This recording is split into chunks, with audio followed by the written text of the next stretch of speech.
If you were here last week, you know that we started a new sermon series together, and this whole idea of kind of starting over, a fresh start. And last week we were saying that God gives us a fresh perspective. You know, as we were saying last week, how what we need to do is we need to establish boundaries by which we establish priorities. You know, if we want a fresh perspective on life, if we want to understand how do we make the right priorities, make the right choices, how we need to have this kind of this fresh start in our thinking. We were saying how we need to have these boundaries and how it is a love for God and a love for other people that need to form the riverbanks by which you and I make decisions in life. It was after the service that Ryan was sharing with me, you know, the other thing that's amazing about riverbanks is how they allow for whitewater movement. And I was thinking about that because last summer when we went out to Colorado, we had an opportunity to go whitewater river rafting. And though they were experiencing a drought and the water levels were low, the rapids that we were able to go on it as a family were class 2 and class 3 rapids. But given enough water, these very same rapids become class 3 and class 4. But see, the power is not only in the water, but it's in the riverbanks that hold this river in. It allows for this movement.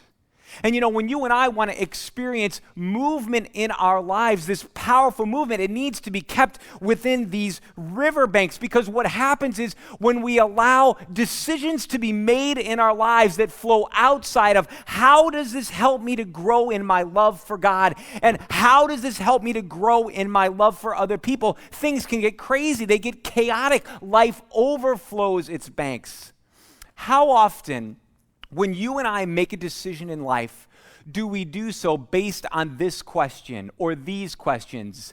Is this good for me, and does this make me happy? Isn't that how you and I make most of the decisions in our life? Is this good for me, and does this make me happy? But of course, when you live your life by asking those questions, how has it worked out? We need to have a fresh perspective. You know what was funny about that? This past week, I actually received in the mail, not me, right? This advertisement. I'm going to guess you probably received it maybe as well. It was for J. Jill, okay? This clothier. I can't say I wear, you know, these clothes. But isn't it funny? Well, what does it say? What is the ad? It says fresh perspective. I wish I had gotten this last week because it would have worked out perfectly. But what is it that they want you to think, right? Well, does this clothes make me look good? Do these clothes make me happy, right? It's the outward appearance that makes us feel good on the inside. But the question is, when we live this way, how does that work? See, we have to be asking ourselves the question of how is this helping me grow in my love for God? How is this helping me to grow in my love for other people?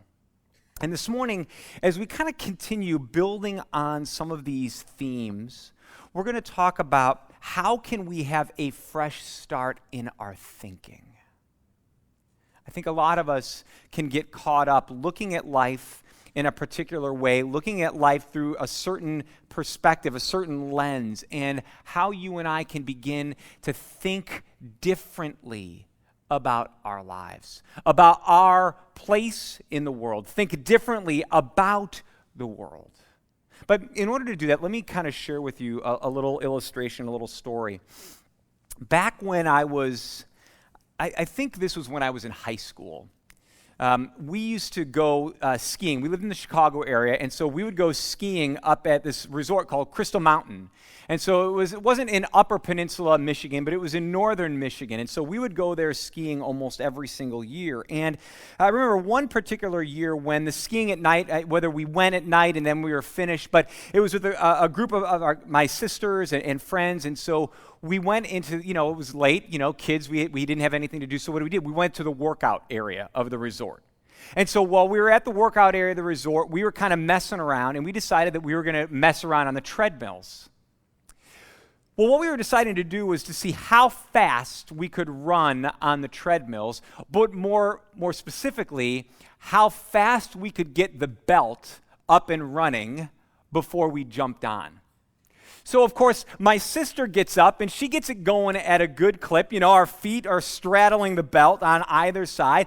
And she jumps on and starts running. And, of course, as a brother and as a guy, I'm like, that was nothing. I can do this.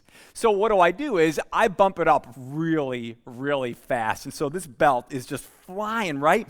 And so I've got my legs on either side.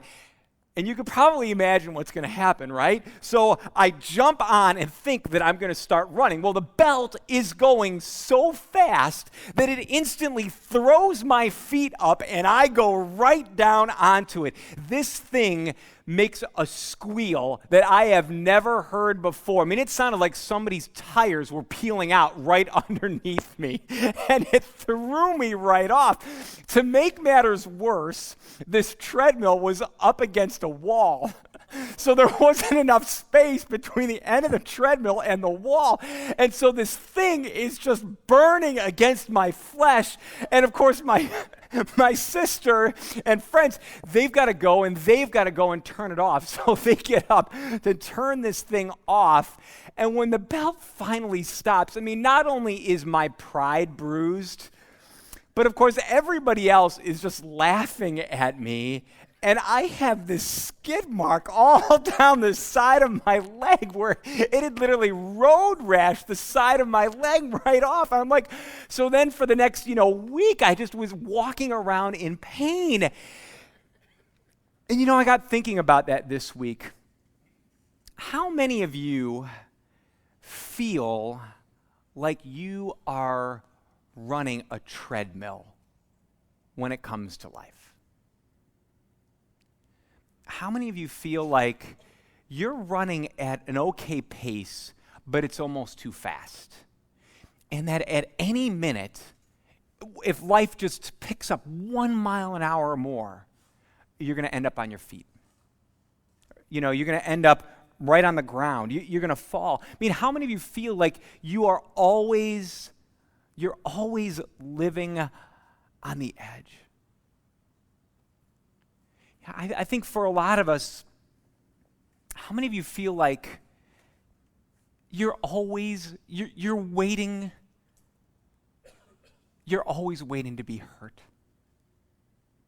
I mean, isn't that sometimes the way you walk through life? Like you live waiting for the next shoe to drop. You're afraid you're going to fall. You're going to get hurt by family. You're waiting to get hurt by your spouse. You're waiting to get hurt by your children. You fall and it's like you're ready to get hurt in your work. You're ready to get hurt in your finances. You're ready to get hurt by your friends. I mean, you just feel like you are always just about to fall. I think we all have those moments when we feel like we are living on the edge and like our feet are going to get thrown out from under us and we're going to fall and we're going to get hurt. And I think for a lot of us, maybe you've experienced that in the past, or maybe you're experiencing that in this very moment. And the question is, when that happens, how do you deal with it? How do you deal with the disappointments? How do you deal with the hurt that comes? You feel like there's just this emotional stress that's building. You've been hurt and you feel like the journey is just too much for you. And when that happens, you get overwhelmed to the place of anxiety, to the place of depression, to the place where you feel like you can't go on anymore. The church doesn't do a good job, I don't think, talking about emotional and really mental health issues. In a lot of ways, we try to kind of sweep this stuff under the rug, or we just try to tell people, well, give your life over to Jesus, and then everything in your life is going to be perfect, and you won't experience problems anymore. And we know that that's just not the case.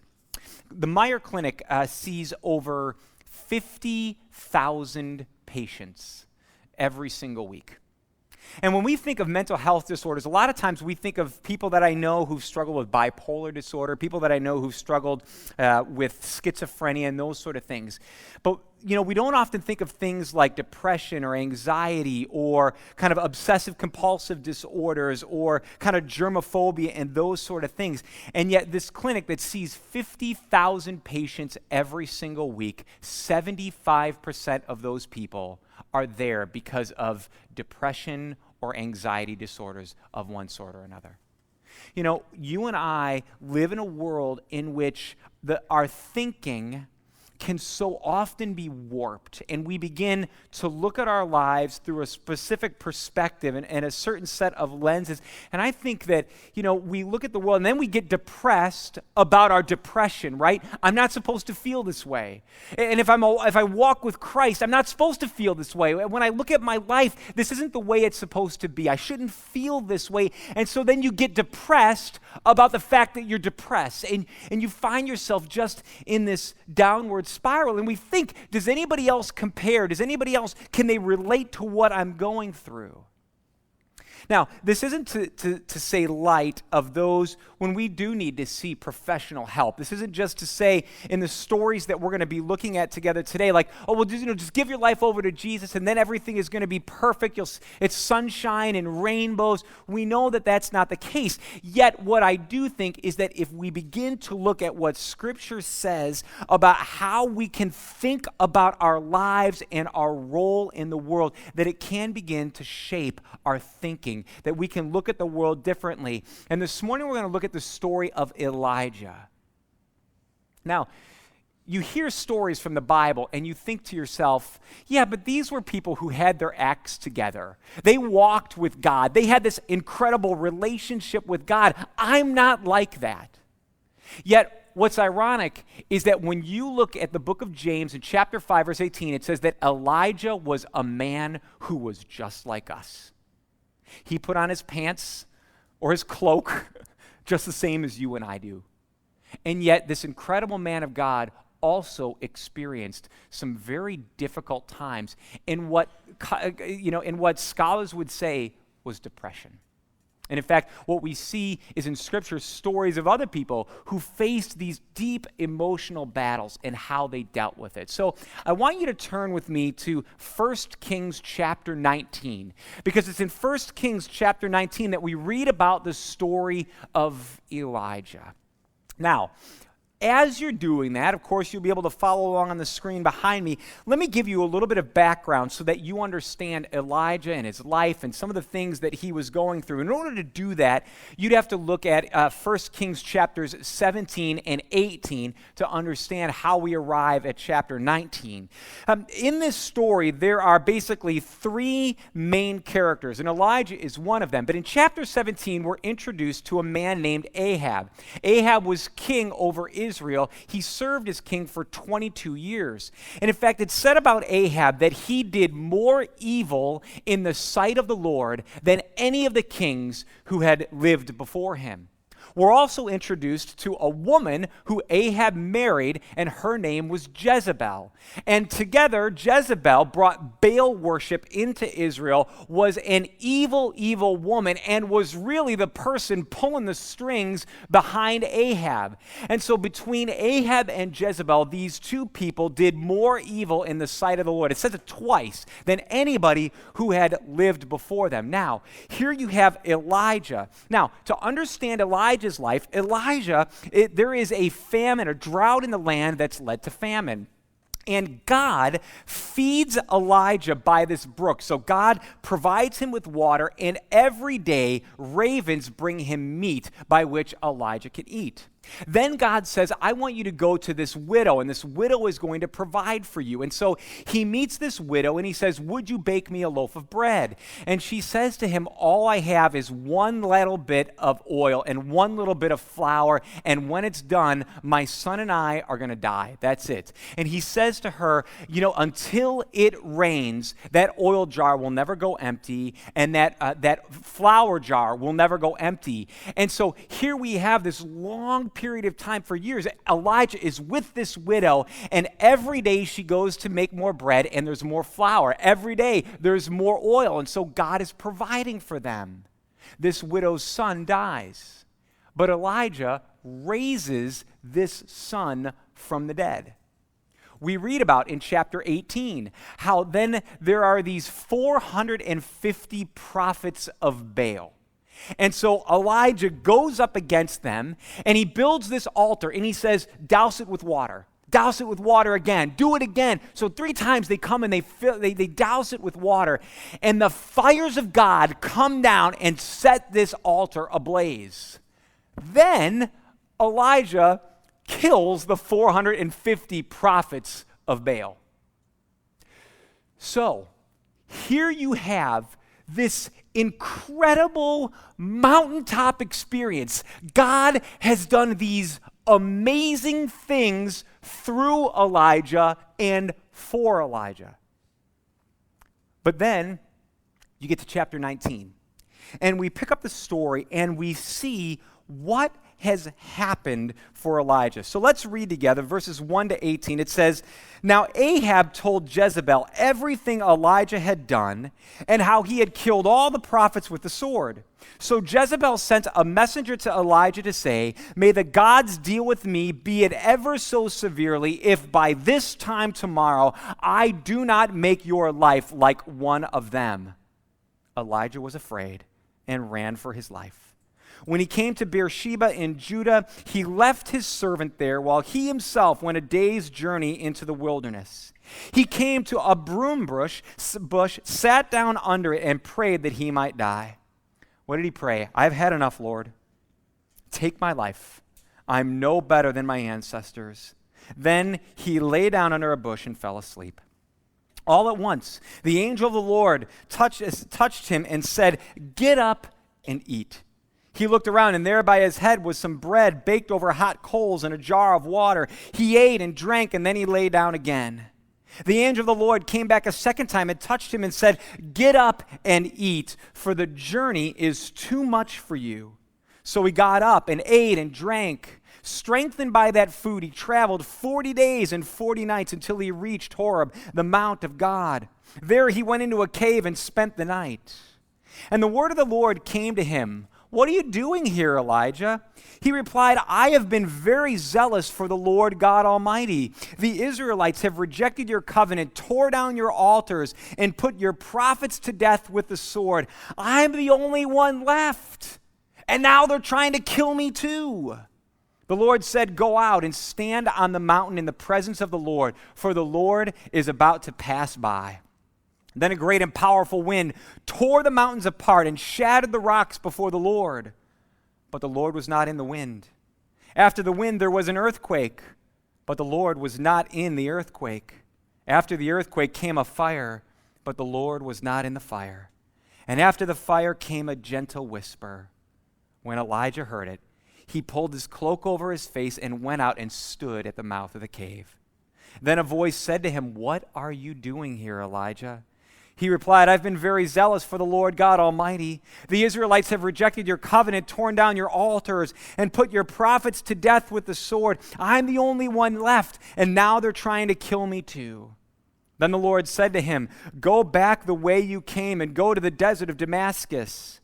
When you are there, anoint Hazael king over Aram, and anoint Jehu son of Nimshi king over Israel, and anoint Elijah son of Shaphat from Abel Maholah to succeed you as prophet. Jehu will put to death any who escape the sword of Hazael, and Elisha will put to death any of those who escape the sword of Jehu. Yet I reserve 7,000 in Israel, all whose knees have not bowed down to Baal, and whose mouths have not kissed him.'" But let me read for you verse 19. It's not on the screen, but I was reminded of that today. "So Elijah went from there and found Elijah, son of Shaphat." We'll pick up on that a little bit later. You know, when you hear about that story, and you hear about the amazing things that God has done, what is it that we see? That Elijah, though he has experienced these incredible things of God, this man who had seen the incredible power of God on display, throughout over 3 years of his life, he'd seen God move over and over and over again. And yet we get to chapter 19, and we hear how this man was crippled by fear. He felt like he was hopeless. He was despondent. He was in despair. I mean, why would a man who had seen this incredible power of God now run away and say, you know what, God, just take my life? The reason is because Elijah struggled with his thinking. He struggled with the way in which he looked at his life. He struggled with the way in which he saw God on display, yet also felt this deep depression. Felt like God was no longer with him. Felt like his world was falling apart. Elijah was the man of God. God who had used him in incredible ways, and yet what we see is how he too struggled with this internal suffering.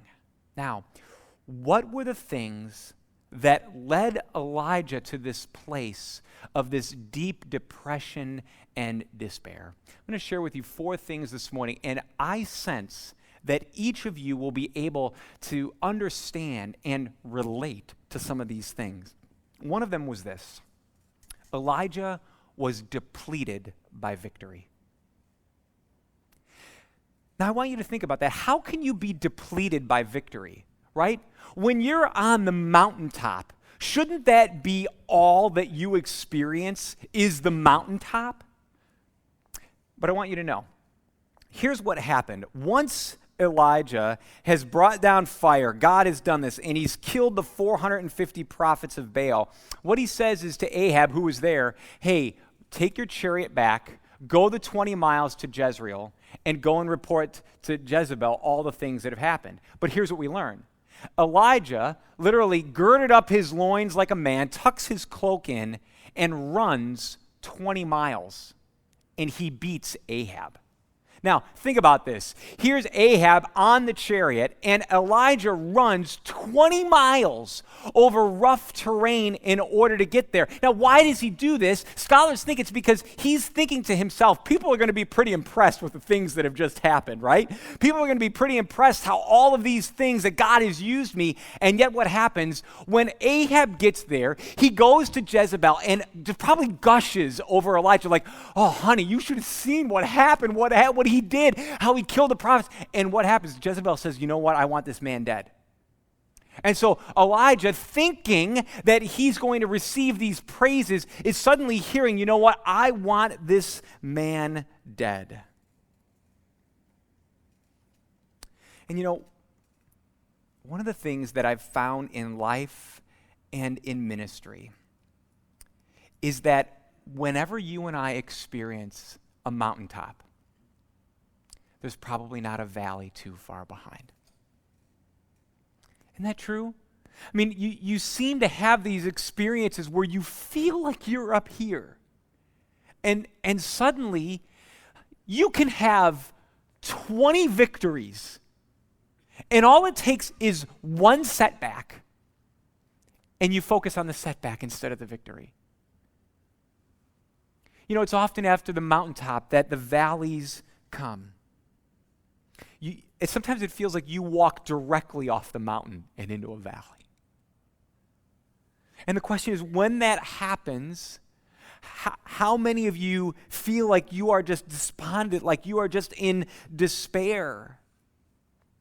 You know, the reality is, it's often at the mountaintop that we are at our most vulnerable.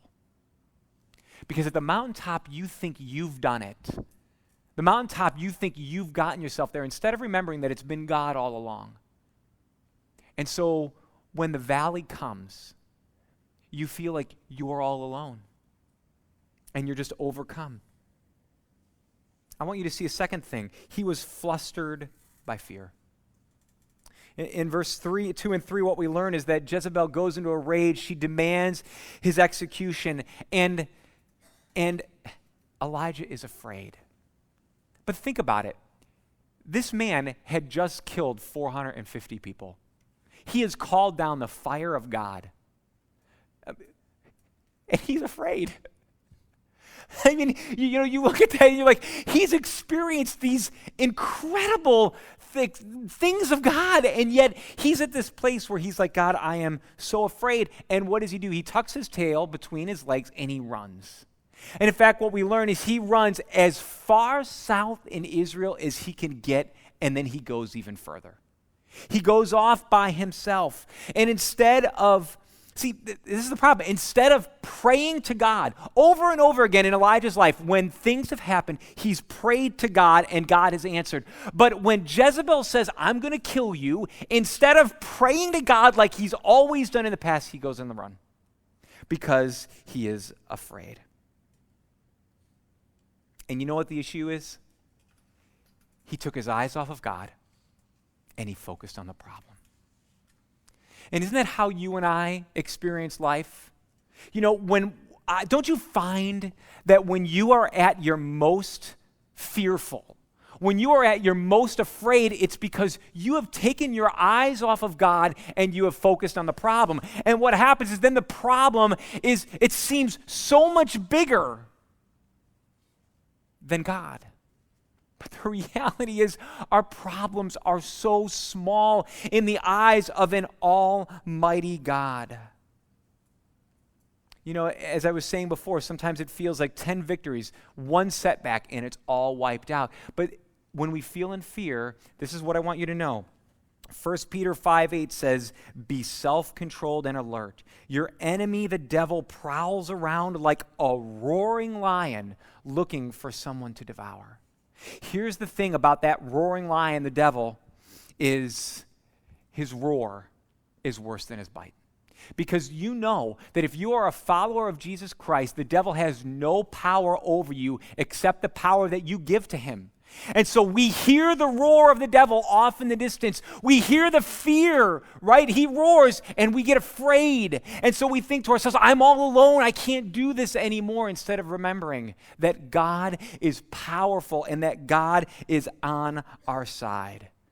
Don't take your eyes off of God and focus on the problem. Focus on God. Third, he was disabled by isolation. One of the things that we learn is that in verse 3 and 4, what does he do? He has a companion that's with him, but he leaves his companion behind and goes a little bit further into the desert by himself. When you struggle with depression, when you struggle with your thinking, what do? In your mind, you isolate yourself. You're like, I'm the only one who's dealing with this. Nobody's ever felt this way before. And then what do? You isolate yourself from your friends, those people who want to pour into you, those people who are there by your side. What do? Because you feel isolated, you actually isolate yourself and you pull yourself back. But what we see is how that leads to further depression. You wonder why you feel so alone, but you've pulled yourself into your own little shell of self-pity. And that's really the fourth thing. We're overcome by self-pity. In verse 4, Elijah gets to this place where what happens? He sits down under a broom tree and he's like, God, just take my life. That's it. Forget it, God. Just take my life, wipe it out. It's no good. He plays the victim mentality. He's like, God, you know what? Just take my life. Kill me now. Think about this for just a second. As close as he felt to God on the mountaintop was now as far as he felt from God in the desert. And this is all in the span of a few days. See, in his mind, he began to feel like, you know what? I'm alone. I'm rejected. Nobody cares about me. And what happened is he fell asleep. By the way, how many of you go to bed at night and as you close your eyes, sometimes the last thought is, I am all alone. Nobody cares about me. God, why don't you just take my life now? Because I don't know if I can open my eyes to a new day tomorrow. That's the way Elijah felt. He felt as though God was far from him. But what we see is that God began a work to restore Elijah's mind, body, and spirit back to him once again. And I think that there are some things here too that you and I can learn. Fresh thinking that leads to a fresh start. First of all, notice this. You have to rest. You got to rest. In verses 5 to 8, God didn't preach a guilt message at Elijah, right? Come on, Elijah, get yourself out of this. Snap out of it. Get your act together. God didn't give him a guilt trip. Instead, what God does is he says rest. And in fact, what he says twice, he says, here, eat, Elijah, sleep and eat. And so Elijah wakes up and there's this bread and this water and he eats it. He falls asleep again. And what happens the second time, an angel appears to him and says, get up and eat, Elijah, or the journey will be too much for you. That verse has stuck out in my mind all week. Get up and eat, or the journey will be too much for you. How many of you feel like the journey is too much for you? God says you need to rest. You need to get yourself back physically strong in order to be able to serve me emotionally and mentally. That's why it's so important for us to spend time, to take that Sabbath rest. God understood what he was doing when he created the world in 6 days and rested on the seventh. Because there's a sense that you and I need to rest, to recoup from all the things that have been happening throughout our week. If you feel like you are maxed out, like you can't do it anymore, you're running from here and there, like Elijah, we need to stop and we need to rest. Slow down. We were saying last week, say no. And begin to focus on God. That leads to the second thing, rediscover God. We have to be able to rediscover God. When we are emotionally strung out, we can think that everything and everyone is against us. When we no longer have emotional margin built into our lives, it can feel like God is so distant. And so in verses 8 to 13, God says to Elijah, it's time for you to rediscover me once again. So after Elijah has eaten, he travels again 40 days and 40 nights to Mount Horeb, and he goes up and he hides in a cave. Elijah, though he's been fed, still isn't quite right yet. There's still something going on in his mind. Because what happens? God appears to Elijah and is like, hey, what are you doing here? Of course, God knows what he's doing there, but Elijah is still in this place. Though he's physically eaten, though he's gotten rest, he still wasn't in this place of saying, God, I'm with you again. And so God says, Elijah, I'm going to pass by you. Come out of that cave. But what happens? God sends this wind. But God isn't in the wind. God sends an earthquake. But God isn't in the earthquake. God sends fire. But God isn't in the fire. Now, notice, Elijah has not come out of that cave. Think about this.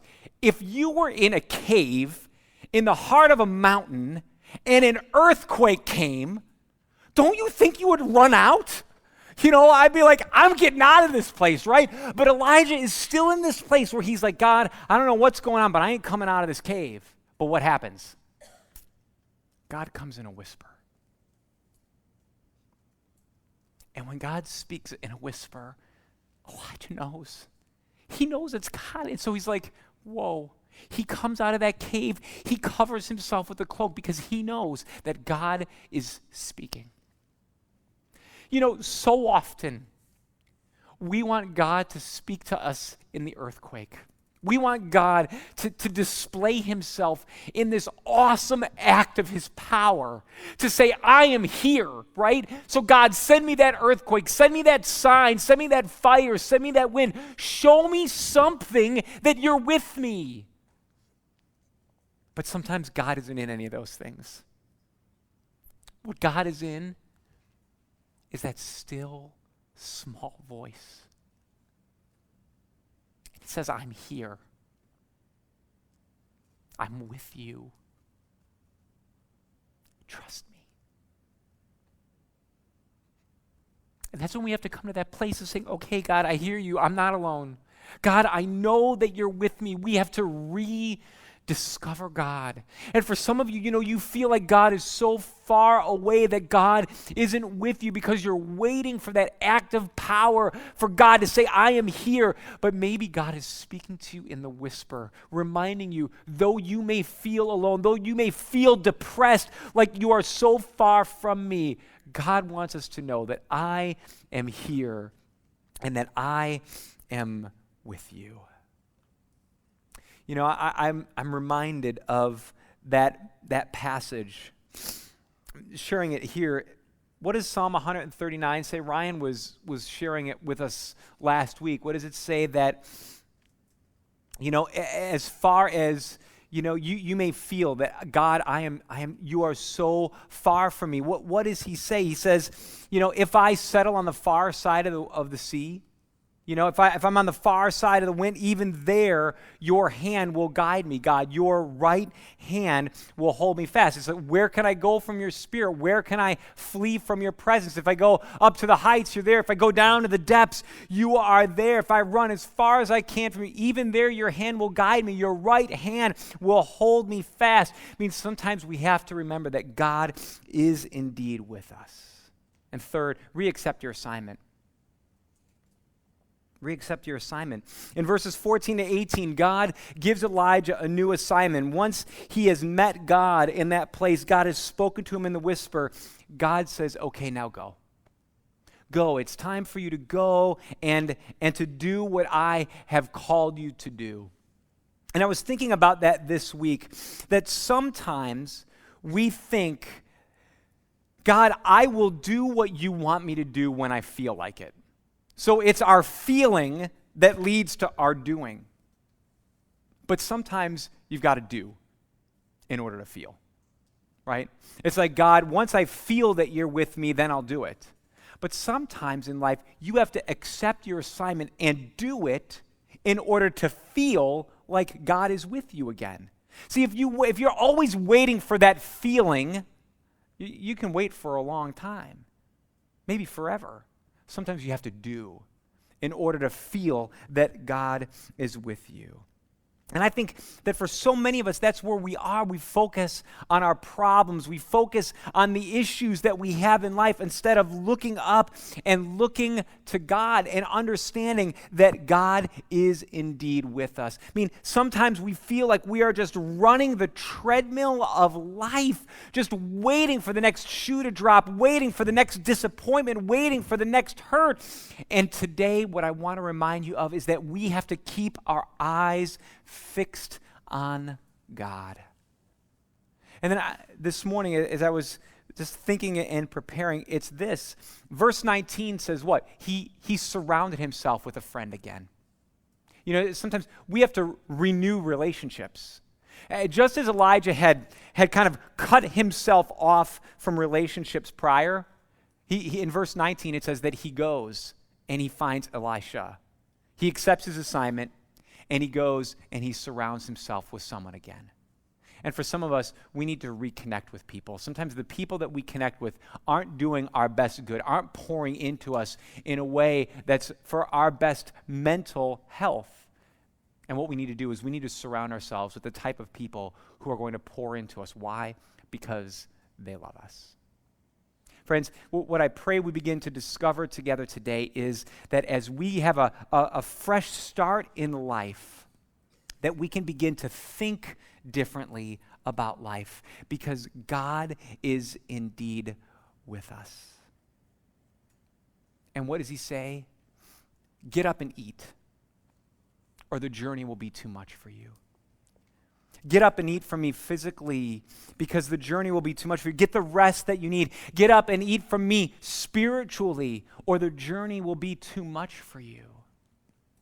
And that is really what is so incredible that when we get to celebrate the Lord's Supper together in this small piece of bread and in this small cup, it is a visual picture of God saying, get up and eat, or the journey will be too much for you.